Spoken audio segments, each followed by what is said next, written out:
নৌপরিবহন মন্ত্রণালয়ের উপদেষ্টা ব্রিগেডিয়ার অবসরপ্রাপ্ত এম শাখাওয়াত হোসেন বলেছেন, আগামী ফেব্রুয়ারিতেই নির্বাচন অনুষ্ঠিত হবে।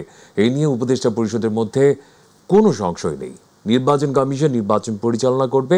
দুপুরে বরিশালের বিভিন্ন উন্নয়ন প্রকল্প পরিদর্শন শেষে তিনি এসব কথা বলেন। এই সময় উপদেষ্টা খাল পুনরুদ্ধার, পোর্ট রোড ও প্যাসেঞ্জার টার্মিনাল প্রকল্পের অগ্রগতি ঘুরে দেখে সন্তোষ প্রকাশ করেন। বরিশাল থেকে রাজধানীমুখী যাত্রীদের জন্য নতুন আকর্ষণ হিসেবে চালু হতে যাচ্ছে প্যাডেল জাহাজ জানিয়ে এম শাখাওয়াত হোসেন বলেন, আগামী অক্টোবর মাস থেকেই এই জাহাজ চলাচল শুরু করবে।